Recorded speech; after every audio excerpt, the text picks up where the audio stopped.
Welcome to MetroArts. I'm your host, Nagshin Nassif. Here on MetroArts, we highlight some of the best in the business, from fine artists, photographers, and performing artists to cinematographers and musical artists, all from the Metro Detroit area. On today's show, we have the co-founder and artistic director of Motor City Youth Theater, Nancy Florkowski, singer-songwriter Gwenation, and artist Parry.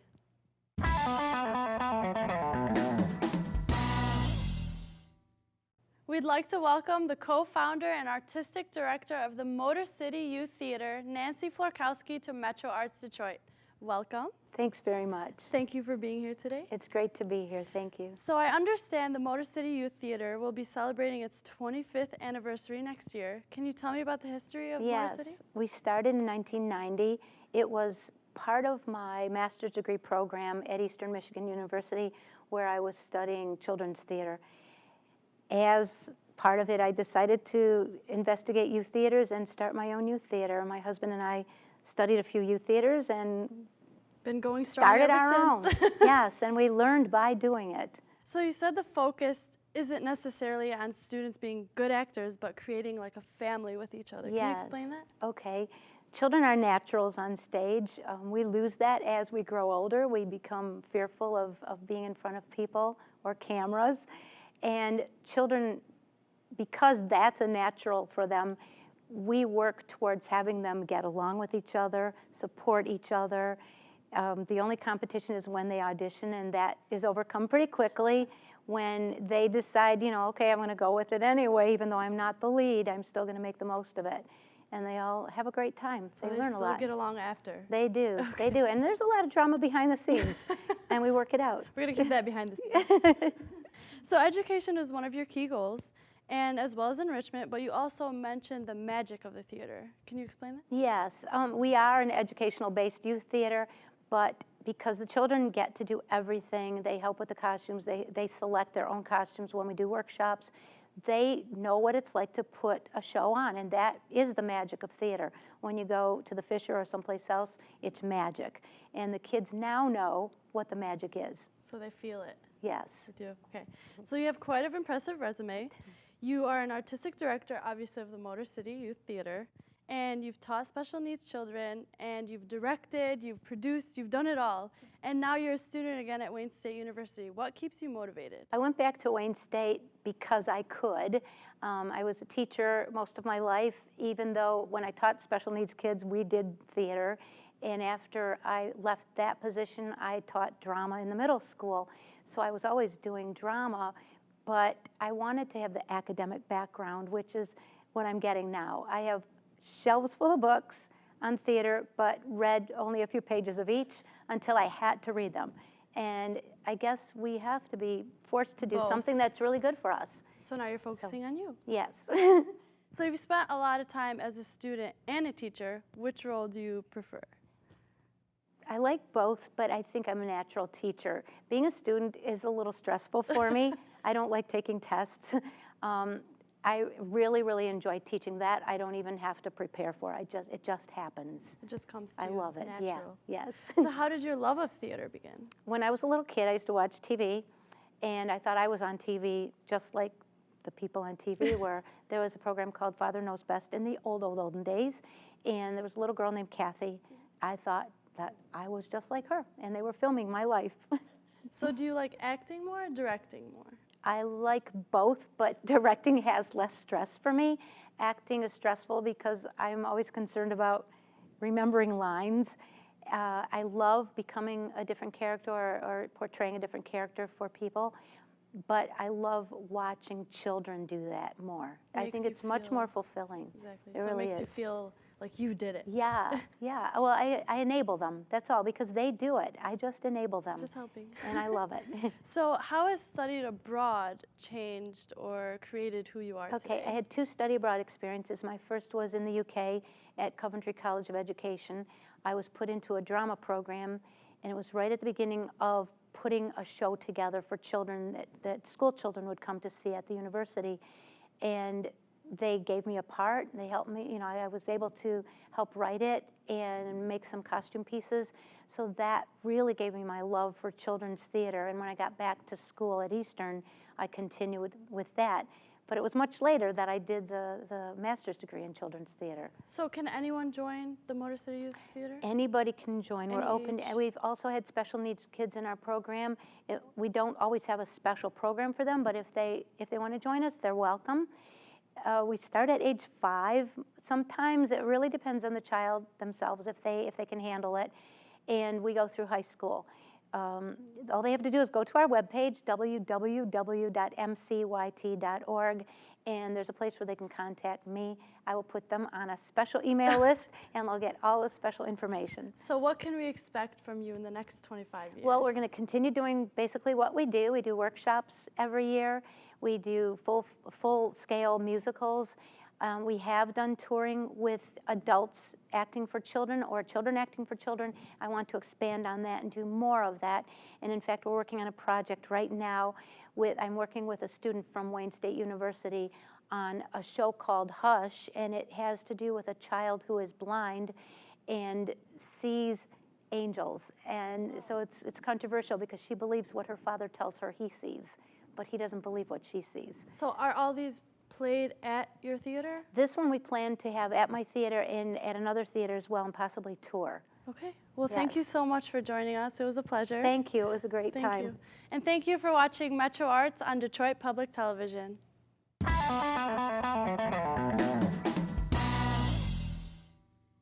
Metro Arts Detroit would like to welcome R&B vocalist Gwenation to the Midtown studio. So I know you're a singer-songwriter and you started your career in a group and now you're a solo artist. How did that happen? So I was blessed to be able to grow up in a family where I listened to all genres of music, right? So as a little kid, I'm hearing all of these great songs from jazz to gospel to R&B to blues. And so all of those things kind of birthed who I am today, this whole Gwenation thing that I do. So yeah, and then I favored the R&B. So I just take all of those different textures of music and mesh it into this music that I do. Took it all together. I did. Crammed it together. Is this where Gwenation happened? Where did that name Kind come of, from? sort of.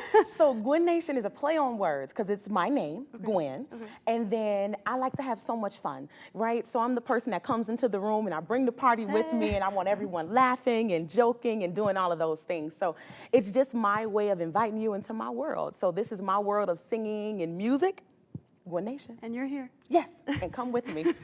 So your music is told to be inspirational. What type of message are you trying to send out to the audience? So I like the fact that a lot of people say that it's inspirational because I do have inspirational songs, but I write about so much. I have dance music on there. I have R&B music, of course, because I grew up listening to all of that stuff too. And so I was able to write and help to produce a lot of that, So if you're inspired by it, that's great, That's what I want to do. I'm coming. Inspire you. I'm here. Okay, so you have a song called Make It Good on your mixtape album. What is the creative process behind this? That one was a fun process. As I already stated about me just learning and listening to all kinds of music. So my producer at the time, we were going through old records, and a group by the name of The Pretenders, they have a song called A Thin Line Between Love and Hate. And so I was like, okay, I love the body of work. I love the instrumentation with it. So I said, you know what, let me put a Gwenation twist on that. So we kind of remixed the music, and I wrote some of my own words to it. Doing everything. And then Make It Good came to be. So it's the Gwenation plus the Pretenders, so yay. So how has your life changed in the past year? Tremendously, tremendously busy. I'm excited. I'm recording my own album, so that's always an exciting process. Busy. A good busy, right, exactly. A good busy. Stressful because I want it to be such a good album, right? So I'm writing music, and so it's a freeing process as well, so this is good. So not only are you a singer-songwriter, you're learning the producing side. Can you explain that? Kind of a little. Okay, A little, just a I teeny am. So the You already mentioned about the mixtape. I was able to learn how to work Pro Tools. That was the system that I utilized with it. And so I was able to learn it and sit with it and kind of do a little bit of mixing, but I'm not producing the album. Okay, just making sure. Yeah, exactly. I'll leave that to the professionals. Okay, so up next, you're performing your songs. Can you explain those to us? Yes, I'm performing 2 songs, Believe and Push. And you already made mention about them being inspirational. And those songs are just that. Believe talks about just believing in yourself. Whatever you want to do it. And then Push, the counterpartner, push yourself to do it. So everyone's going to be inspired. Please. Hopefully. I hope so. That's the goal, right? Okay. Yes. So we can contact you everywhere. Everywhere. Social media. Love social media. So Facebook, Instagram, Twitter, YouTube. Yes, come see me. Invite me places. Everywhere, yeah. Well, thank you so much for joining us. Thank you again for having me. Of course. And up next, the performance by Gwenation.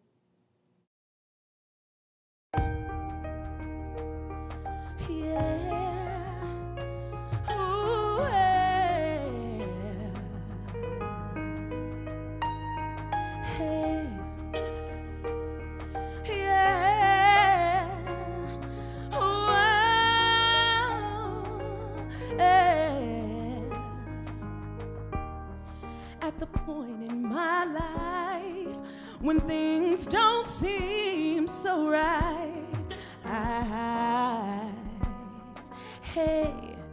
but whatever's not right has got to work for me, 'cause I see beyond even me. What if I believe reality, not just what my eyes could see? What if I believed in me?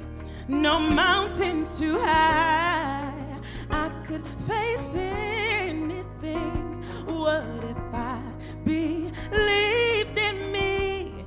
Now everybody won't understand why you feel this way, and I don't expect them to, 'cause at the end of the day, I gotta do what's best for me, and the best will come, you see. What if I believed reality, not just what my eyes could see? See, what if I believed in me? No mountains too high, I could face anything. What if I believed in? See, this to me is not a dream. I've awakened from my sleep only to find reality has always lived inside of me. I believe in me.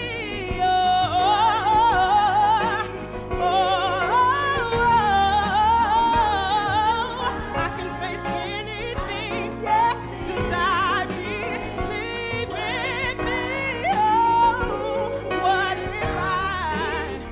What if I believe reality, not just what my eyes can see? I can face anything, no mountains too high. I can face anything. What if I believe?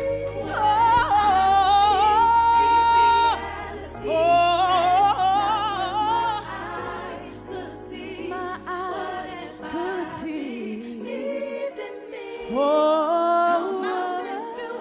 No mountains too high. I can face anything. What if I believe? What if I believe reality, and just what my eyes could see?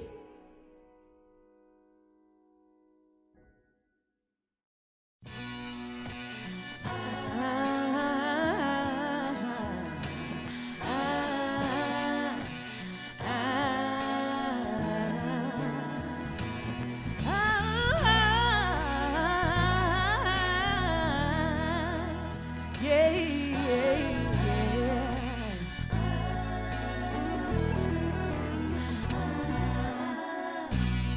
picture me a girl who gave all she could.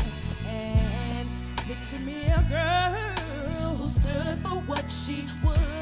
Hey, yeah. Now picture a woman who will not figure out if you want to be with me.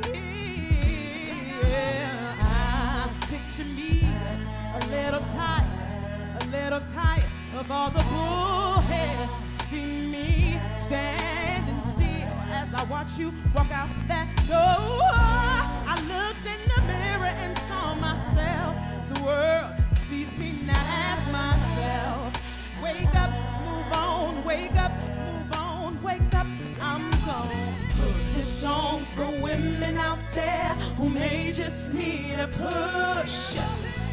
The ones who hear me out there and will not take a look. There's something better out there, I'm begging you to see. I took a look in the mirror and realized a better me. I sing this song for the girl with the baby. Oh Lord, help the baby. And I'll sing this song for the girl with the makeup. Cover her bruises, keep your head up. And I'll sing this song for the girl who has nobody to tell who touched her body. I'll sing for you and I'll cry for you and I'll do what I gotta do for you. Oh, keep your head up, girl. See, I'll be right here for you.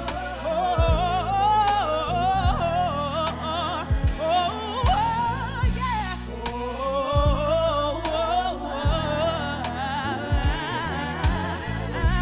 Now picture me feeling good and standing strong all by myself. Look at me, looking up to the heavens where I found my strength. Look at me, oh, I'm beautiful. For those who's listening, you are too, I'll let you know. This is your hour, stand like a tower.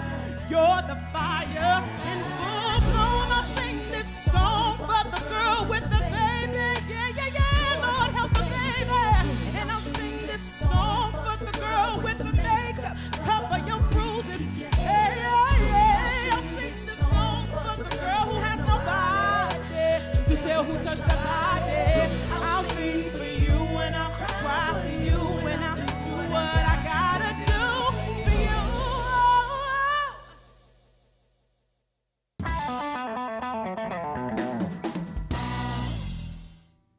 Our next guest is artist Megan Parry. Welcome. Thank you for having me. Thank you for joining us. Now, I'd like to begin by having you describe your art. Well, I've been an artist for an awfully long time, since I was a child, and I would say that, roughly speaking, it has followed two paths, and the first one being sort of the experimental, searching, trying things out kind of stuff that people do in their studios. And the other is more based on like the practical application of art in the form of murals and decorative painting. Okay, on your website, meganparry.com, there's artwork from yours that dates back to 1980s. Now, has the style and technique changed in your artwork since then? I would say that it has not evolved in a straight line at all. I'm a person who sort of goes back and forth. I do something, forget about it, and then come back to it much later. But I have tried out a lot of different techniques in the time that I've been working. There was a time when I did almost all spray painting with black spray enamel, using leaves and other forms as sort of stencils, you know, against which to send the spray moving. And I haven't done that for a while, but I'll probably do it again. And I use oil paint or acrylic, you know, whatever sort of suits the purpose of what I'm doing.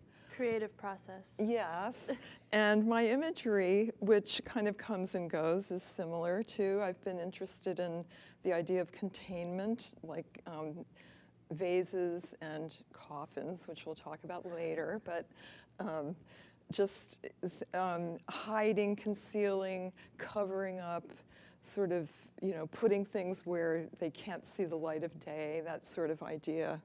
And I've thought that if my work has a psychological component, that's what it is. It's about repression. So I'd like to ask you about the coffin idea. Where did this come from? Where did the interest come from? And how did you create it? I think that the coffin shape has always sort of amused me. I think of it as something comical and scary at the same time. I like images to have more than one direction. You know, to be scary and comical to me is sort of a good thing. And that's why I like Mexican candy skulls and other, you know, Festive. Sort of festive but weird, you know, Day of the Dead kinds of things. And I think that initially I thought of the coffin idea as a sort of pop art idea, that I would do a series of decorated coffins, this is paintings I'm talking about, that could form a catalog from which a person could choose their favorite design, you know, for the future. Hopefully we won't have to know that. Don't you want to know what your coffin is No. going to look like? Okay. Well, after a while, I sort of abandoned that idea because I ended up doing so many. I did hundreds of these studies, which I also had thought to use for just ideas to work out, you know, to do larger paintings. But I like them. I like the little ones, actually. Okay, and you have artwork that is also displayed in Henry Ford Hospital in Detroit, Detroit Receiving in Detroit, and also the Children's Hospital. Where did these projects come from, and how did they end up in the hospital? Well, I think that when I moved here, I had already created a body of work that was architecturally based. And so when I met Irene Walt, who was the person who initiated all of the wonderful art in the Detroit Receiving Hospital, and Grace Sarah, who was then her assistant. Grace is now in charge of the art at Children's Hospital. Eventually, it occurred to us that I could do some art projects for them. And I started out doing Detroit Receiving Hospital, and unfortunately, my work is in the psych unit, which is a lockdown unit.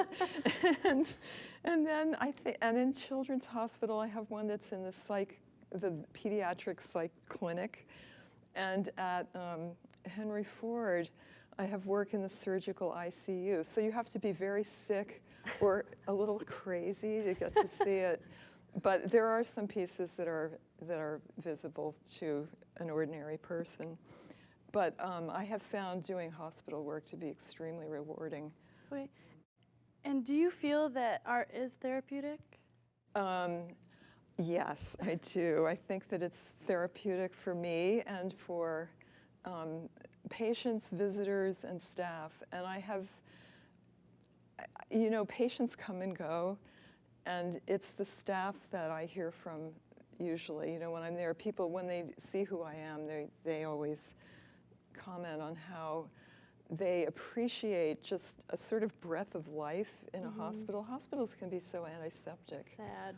Yeah, and we were talking earlier about the ICU at Henry Ford. The idea there was to create portraits of people who were engaged in ordinary, pleasurable activities, you know, like not playing squash or anything, but very kind. yeah, just right, calm and serene, exactly. So I know there's a piece at the Children's Hospital that touches your heart. Can you explain that piece for us? I'd love to.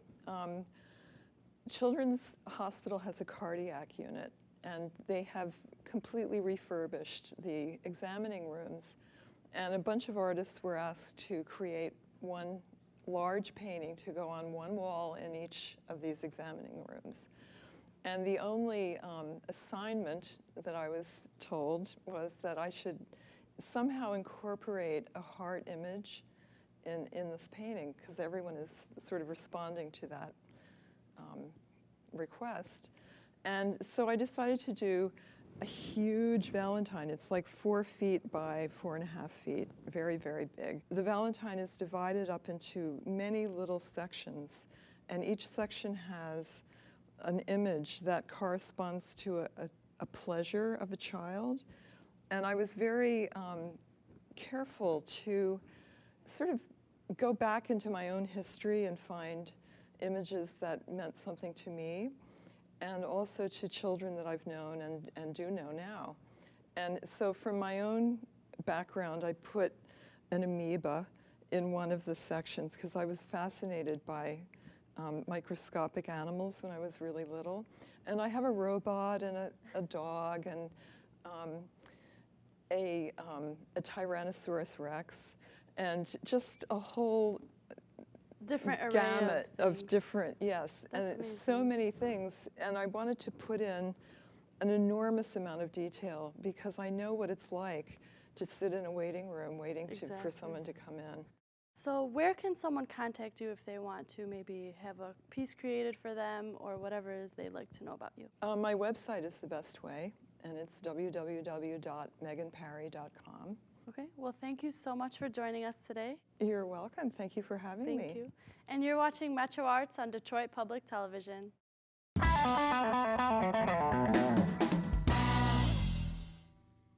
Well, we hope you enjoyed today's show. I would like to thank our guests, Nancy Florkowski, Gwenation, and Megan Parry for joining us today. I'm your host on Metro Arts, Nagsheen Nassif, reminding you that art is an international language we can all support.